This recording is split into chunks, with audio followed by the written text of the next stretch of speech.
Ronnie Bell, wide receiver from Michigan. There's 8 guys listed on here. Ronnie Bell. Now, this is a guy I believe he tore his ACL or he was out for the season after having 1 or 2 really good games at the beginning of the year. As a college football fan, I'm looking forward to seeing Ronnie Bell back. I felt like Michigan it was really good really good ability to continue their offensive success and get into the playoffs with losing their top wide receiver.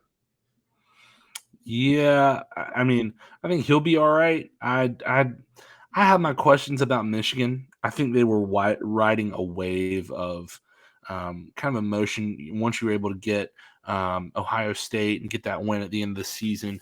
I think Michigan will be a good enough team to make the New Year's Six. I don't know if they're going to go to the playoff again.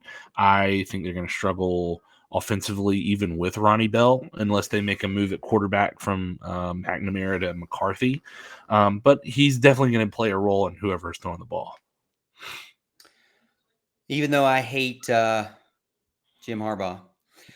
Number 2 on the list, a man from our own backyard here, Brian Brzee, defensive tackle, Clemson, looking to get back on the field after also having a season-ending injury. I'd like to see many Clemson Tigers return from injury and no longer be plagued by that. But he has the ability, Houston, to really come on strong and really show what he can do at the defensive line, how disruptive he can be. And this could be his big time money payout NFL draft season for him. Oh yeah, no, totally. Him and about 5 or 6 other guys, I feel like could do that. But I want to see Brzee do it because I know how dominant he can be. If you get him and Tyler Davis going in the same game, it's going to be really hard to move the ball on Clemson's defense.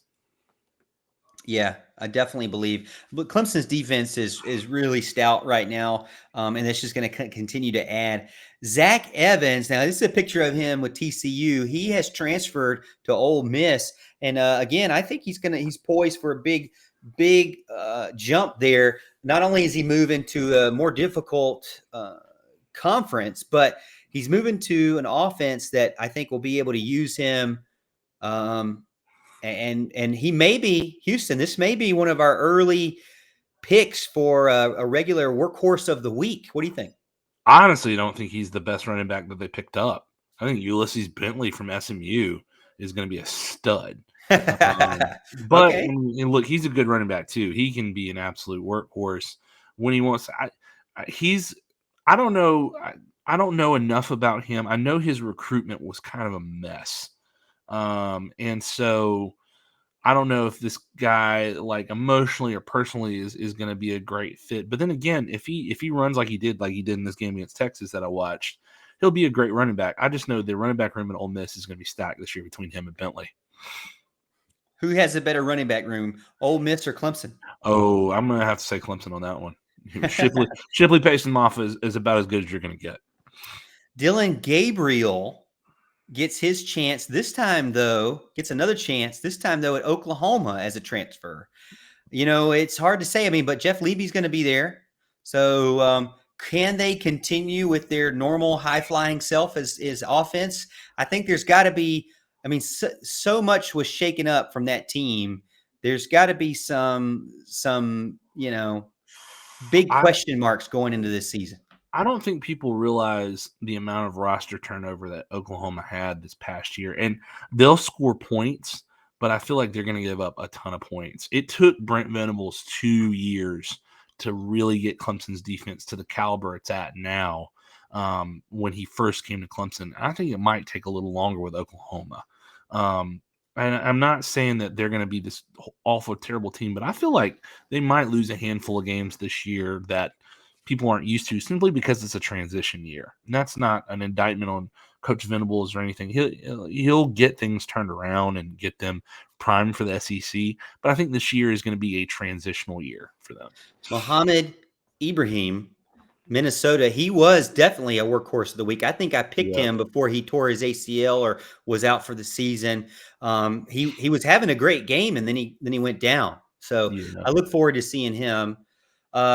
Phil Jerkovich, Boston College, is going to continue. I mean, he came back last year, right? Yeah, he was back last year and got hurt right before the season or right before the Clemson game. That's right. So I don't want to see him again, but we're gonna have to deal with him. He's got a He big is. arm. He's good. Yeah, He's he's a good definitely good. player. He's a good quarterback. And then the guy that's really popular in the middle part of the state wasn't really able to show much to me in the spring game. Spencer Rattler. Their defense is still in shambles, in my opinion, which is more troubles that they're going to have to deal with. But as far as the quarterback position, I think nationally there's a lot of hype around what Rattler's going to do before he actually does it.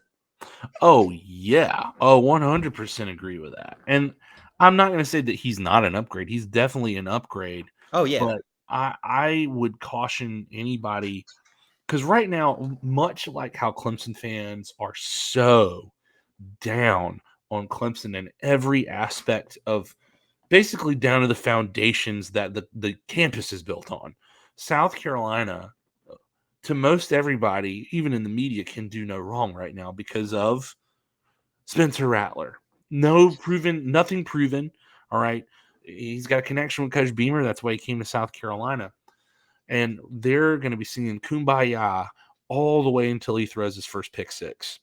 And I'm not going to say he's going to throw a ton of those, but I'm going to tell you, they have a tough schedule, and that could get off the rails really fast if they don't get things going the way they need to go. I would caution a lot of people that if they're sitting at 5-4, at 5-4 going into the final 3 games, that is the worst possible position for them to be in.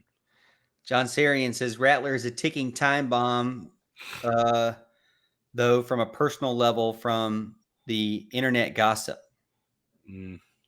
Maybe. I don't know. I mean, I'm just saying. I'm just saying. Tyke Smith of Georgia, I know he transferred from West Virginia, was a really big pickup for the Georgia Bulldogs, and they didn't even really need him. He was, I think, a key player against Clemson, but then shortly thereafter got hurt for the season. So they're looking to see him come back and help that now young defense.